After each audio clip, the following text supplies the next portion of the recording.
nagtatampo tayo ngayon 2010, namumblema ka ba sa kapital? Balikan mo yung 2005 mo. Noong 2005 ba, yan din ba ang problema mo? O tingnan nyo mabuti mga kapatid, 5 taon na po ang nagdaan sa buhay natin, ang problema mo di nababago. Pag may problema, may solusyon. Gusto mo isolve natin? Para masolve ang problema, dapat alam mo yung pinagmumula ng problema. Tama mo ba? Tingin nyo, anong problema? Anong cause? At bakit ang problema mo di nababago? Ang isang dahilan po dyan, yung ginagawa mo dito, hanggang ngayon, yun pa rin ang iyong ginagawa. Tama po ba? Sabi nga, if you always do what you always done, you always get what you always get. So, anong dapat gawin? Change. Tama po ba? And for things to change, you have to change. Tama po ba? Kailangan magkaroon ka ng konting pagbabago. Kasi kung itutuloy mo yan for the next 5 years, darating po ang 2015, yung problema mo ngayon, darating to, yan pa rin ang problema mo. Tama po ba? Walang pinagkaiba po yan sa isang drum na may pumapasok na tubig. Tingin nyo, mapupuno hindi. Paano kung butas ang drum? O, listen, ito po yung nangyari sa atin for the past 5 years. Kumikita ka ng 10,000, gumagastos ka ng 10,000, may savings wala. Kung ito ang senaryo ng buhay mo, kapatid, medyo maalarma ka. Bakit? Kahit magtrabaho ka na matagal na panahon, hindi po mapupuno yan. So, anong dapat mong gawin? Hindi kapalan yung butas na yan para mapuno yan. Kaya tanong, ano yung butas na yan?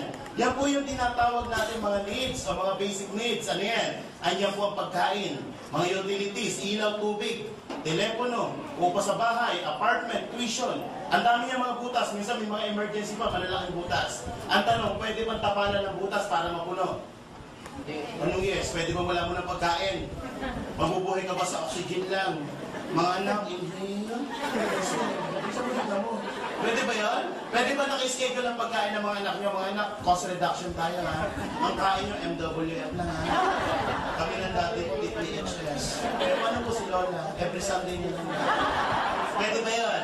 Hindi pwedeng tapalan ng butas. Tama po ba? So, anong point doon? Kapag dito ka nakapokus, ang tawag yan is scarcity mentality. Pilit mo kinukontrol to na hindi mo naman kayang kontrolin. Bakit ang nagkocontrol po dyan is outside world? Kahit mag-running araw-araw sa Malacanang, hindi bibaba ang presyo ng bilihin. So, anong dapat mong gawin? Kontrolin ang bagay. Ngayon, 2010, ang kukontrolin mo yung bagay na kaya mong kontrolin. Ano yun? Itong kinikita mo. Walang pipigil sa'yo na magdagdag ng kita. Tama po ba? Let's say, pinasok mo yung 2010 ng AIM Global, ang negosyo ng AIM Global.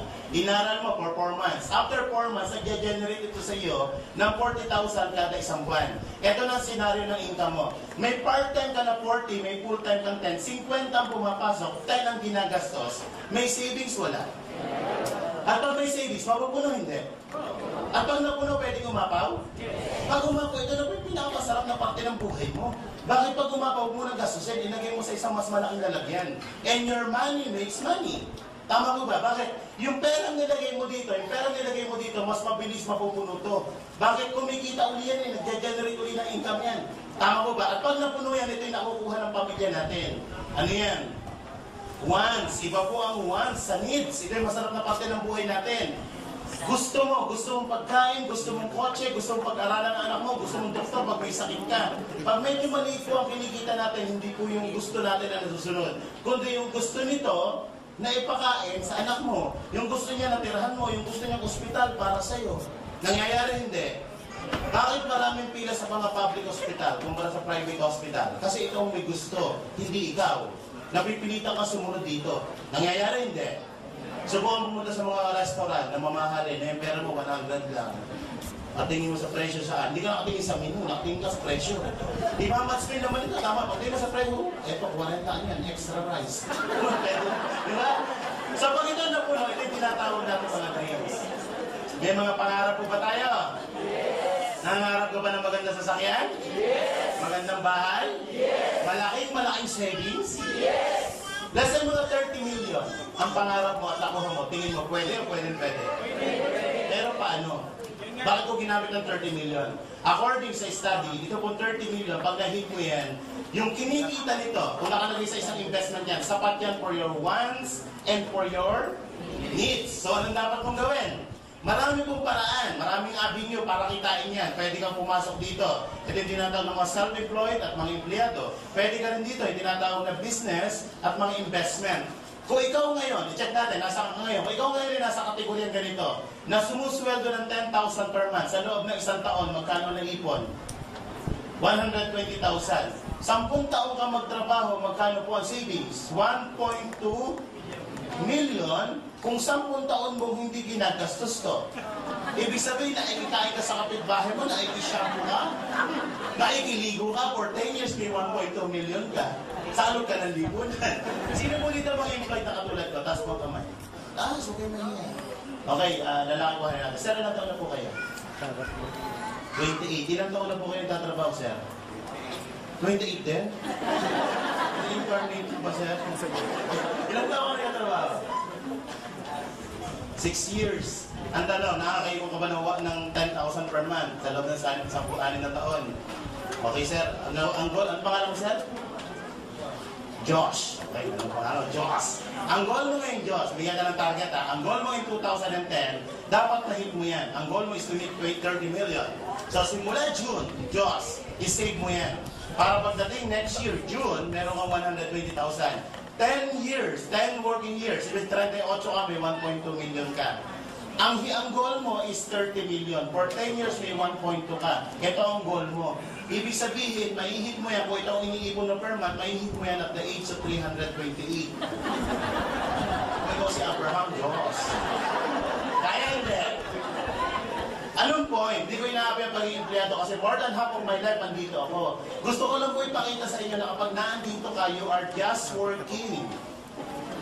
For your needs, you're not working for your fortune or for your wants. So, anong dapat gawin? Kapag isang lugar ang gusto mong puntahan at hindi kaya ng vehicle, mag-a-upgrade ka ng vehicle. Tama mo ba? Parang ganito. Ang time limit mo lang is 2 hours. Pupunta ka ng Cebu. Pwede ka ba mag-roro? Hindi. O pwede ka mag-barko? Anong dapat mo gawin? Anong vehicle na gamitin mo? Aeroplano. So meron kang iihit na ganito. Hindi mo kaya kuhanin dito kasi aabuti ka ng 328. Kahit laki mo ng laki restaurant, hindi mo kaya abutin yan. Tama ba? So ano dapat mo gawin? Pupunta ka sa isang lugar na kaya mo mahito. Bababa ka ng kaunti dito. You have to work part-time for your fortune. Sa negosyo, pag-usapan natin, kaya bang kitain ng 100,000 kada isang buwan? Ay, sisiw yan.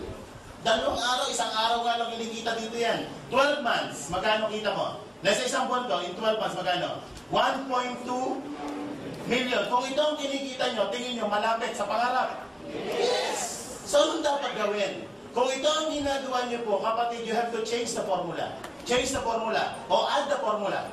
Hindi mo kailangan mag-resign. Alam niyo po, for more than 2 years, ginawa part-time ko. Nag-200,000 ako, part-time pa ako. Nag-resign na lang po ako kasi nahihiya na ako. Alam niyo bakit? Pagdating ng payroll doon, puro absent ako, natira sa 3,000. Eh dito, nagka-10,000 per day ako. Sabi ko sa boss ko, boss, you're fired. Nag-resign ako. Pwede kang mag-part-time. Ang kailangan aralin ito po, business skills and knowledge. Ito kayang pag-aralan 6 na buwan lang. Makamatan ka lang yan, libre yan. Upo ka lang dyan, matututunan mo yung business skills. Kaya marami nag-pay-fail sa negosyo simply because walang skills and knowledge. Tama po ba? Pero kung alam mo ang negosyo, hindi ka mag-pay-fail. Pero alam niyo po ba itong 10,000 sa employment? Napakataas sa requirements yan. Meron po yung tinatawag na employment skills and knowledge. Tama po ba? Ilang taon po ang elementary? Ilang taon ng high school? Ilang taon ng kolehiyo? Review board exam? Ilang taon kang nag-aral? 15 years para turuan ka kung paano kitain ng 10,000 per month. Yan ang tinuro sa atin for 15 years. Tama po ba? Eh, gross to. Ano mo nang binabawas dyan? SSS, pag-ibig, withholding tax, 2,000 na lang. Aabutin pa ng 3,000 yan. 2,000 na lang, magkano iwan sweldo? 8,000, mamamasahe, parito, 100 per day, 3,000. Magkano na iwan sa sweldo? 5,000, kakain. Pwede ba may bagong kabanyan, paamoy naman. Pwede ba 100 per day na budget sa pagkain? Tipid na tipid yan. 3,000 ulit. Magkano na iwan sa sweldo mo? Ano pang gastos? May cellphone. Pag load, o 1,000 ang load. Magkano na iwan sa atin? Yan po ang pinag-aralan natin for 50 years. Mas malaki pa ang sweldo ng katulong. Ano masakit dito? Masakit na masakit. Bakit? Dapat masaktan ka ng konti para mamulat ka sa katotohanan. Tama po ba? Minsan binabangungot ka na nag-i-enjoy ka pa. Alam niyo po ako, 20 years ako nandito eh. Alam niyo, for 20 years ko sa employment, ang naipon ko po hindi pera. Payslip. Pagdating ng payroll, inire-remit ko lang sa asawa ko, payslip. Kaya ako yung taong gigil na gigil. Kaya nung nakita ko na hindi ko na pinakawalan po, walang kapital. Automatic kinabukasan yung Bombay, ang pinag-initan ko. Nakita niyo naman, nangyari ngayon. 3 months, bayad lahat yun. At maganda nito, kinapaunang kong utang. Ilan po ang credit card ko, mahigit 5 ang credit card ko. Ang dami ng mga personal loan. Kaya wala po naiiwan sa sweldo ko. Yung sweldo ko, binabayad ko sa mga bangko. So, nagsasabi ng pamilya. So, nakita ko to, utang din. Yung utang ko, umutang pa ako para sa negosyo. Ang maganda po nito, lahat ng utang na bayaran. Dating apartment na tinitirahan ko, ngayon nasa bagong kondo po ako, 3.2 million. So, ito lang, gusto nyo ko na ito. Okay. Anong dapat gawin? Skills and knowledge. Bago ako magsimula, dapat may kapital. Tama mo ba? Wala po negosyo, walang kapital. Tataya ka ng konti, hindi ka mananalo sa loto pag hindi ka tumaya. Kahit araw-araw lumakad ang panhod sa Quiapo, at hindi ka naman tumataya ng loto, hindi ka mananalo. Tama mo ba? You have to invest. You have to invest your time, your energy, and your money.